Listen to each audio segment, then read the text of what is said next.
Neste vídeo eu vou falar sobre curva do esquecimento.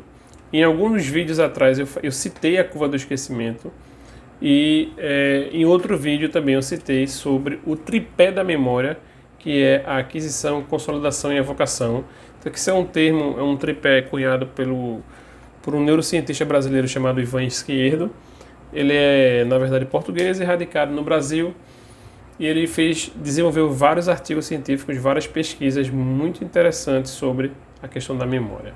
Então, a curva do esquecimento, né, que foi um artigo publicado por Ebbinghaus, né, Hermann Ebbinghaus, em 1885, foi um estudo que ele realizou, onde ele apresentava para as pessoas siglas aleatórias, que não faziam muito sentido, e ele ia acompanhando para ver o período que aquelas pessoas conseguiam reter a informação. Então, daí onde vem a questão da curva do esquecimento. Ele foi vendo esse registro e foi percebendo que existia uma perda no tempo daquele conteúdo que a pessoa tinha estudado. Esse é um termo muito conhecido das pessoas que praticam, né, ou se preparam para concurso público. E qualquer pessoa, mesmo aquelas que não querem fazer concurso público, pelo simples ato de estudar, ela tomar conhecimento da curva do esquecimento e ela se organizar e se preparar para combater o conteúdo que ela está aprendendo é de fundamental importância. O esquecimento, ele é um fenômeno neurofisiológico, tá, gente? É um fenômeno natural que acontece com todo mundo. Nós não conseguimos registrar 100% das coisas que nós vivenciamos no dia. São muitos registros sensoriais. A gente vai selecionar aquilo que é mais importante para a gente. E essa palavra importante, ela é uma palavra-chave, porque a importância, a hierarquia de valores que nós damos para as coisas, ela existe a importância fisiológica e existe a importância psicológica. A importância psicológica são aquelas, né? A importância psicológica é aquela que a gente atribui de acordo com o nosso conhecimento, com nossa fé, com nossas crenças, de acordo com a nossa psique. A importância fisiológica, ela é a importância que o nosso próprio organismo ele julga importante, porque normalmente o que o nosso organismo julga importante, ela vai estar em dois polos. Ou, né, basicamente aquilo que é um risco para a nossa saúde, para a nossa vida, ou aquilo que produz um prazer muito bom, uma satisfação muito boa. Então o nosso organismo ele entende como sendo muito bom aquilo ali. Então, por exemplo, quando a gente encosta em algum local e aquele local ele dá um choque elétrico, a chance da gente memorizar essa informação, que informação que não podemos tocar ali, ela é muito alta. Por quê? Porque o choque elétrico, aquele dano que nós sofremos, aquela dor que nós sofremos, ela ativa um grau de importância fisiológica alto a ponto da gente registrar na memória que não pode tocar ali. Choque elétrico, ou então alguma coisa que queima, alguma coisa que agride o nosso corpo de alguma forma, ou algo que concede um prazer muito bom. Então, são os níveis de importâncias fisiológicos e os níveis de importâncias psicológicos. No nosso dia a dia, quando se refere a estudo e outras coisas, a maior parte das vezes a gente vai ter um fator de níveis de importância psicológica, né, no que se refere a estudo, né, é muito grande. Então, fisiologicamente, estudar, o organismo não consegue ter essa capacidade, entendeu? Então, o nosso psicológico, sim. E aí, a gente vai estudar, sendo que o que a gente estuda, ele tem uma tendência de esquecer. Sendo que, por que isso acontece? Porque a memória, né, é natural, como eu falei, esquecer, a gente não consegue reter tudo.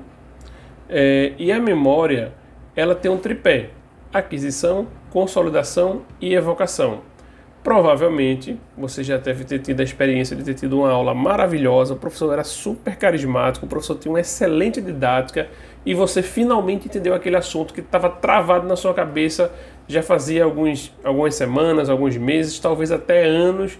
Aí lá na frente foi quando você foi fazer o Enem, foi fazer um concurso, você teve uma aula com um professor bem legal e você entendeu aquilo que durante a escola inteira você não tinha entendido. Beleza, você adquiriu, chega em casa contando para o esposo, para a esposa, para a mãe, para o pai, para o irmão, para um amigo, e você fala detalhes da aula que agora tinha entendido e que você, beleza, aprendeu. Aí uma semana depois a gente pergunta sobre aquele assunto, você não lembra mais. Ou se você lembrar, a quantidade de detalhes que você deu vai dar, a quantidade de informações que você vai trazer vai ser bem menor do que naquele dia que você acabara de receber a aula. Por que isso aconteceu?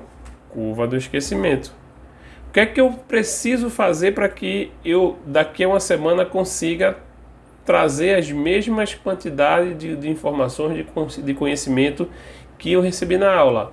É combatendo a curva do esquecimento. E como é que eu combato a curva do esquecimento? Por meio da consolidação.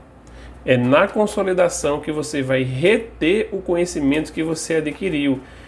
Um dos problemas, esse daqui talvez seja o pior, se ele não for o pior, ele está num ranking ali entre os piores problemas que nós temos de estudo. Nós não entendemos isso daqui, ó. Nós temos dificuldade em revisar, nós temos dificuldade em repetir um assunto, a gente não quer repetir assunto. E o nosso sistema ele contribui para que isso não aconteça. Então, o professor, ele tem um cronograma de aula enorme, ele precisa bater a meta. Hoje ele dá um assunto, amanhã ele dá outro, depois ele dá outro, depois ele dá outro, e a gente é um assunto atrás do outro, a gente não tem tempo para revisar. Sendo que se a gente não revisar, se a gente não consolidar, a gente não vai reter o conhecimento. E aí nesse gráfico aqui, o Ebbinghaus, ele vai trazendo, né, um diagramazinho, uma escala, o gráfico dele, né, onde ele fala de 10 minutos depois, 24 horas, uma semana, um mês e tal. Gente, vocês vão encontrar qual é a melhor forma de vocês revisarem.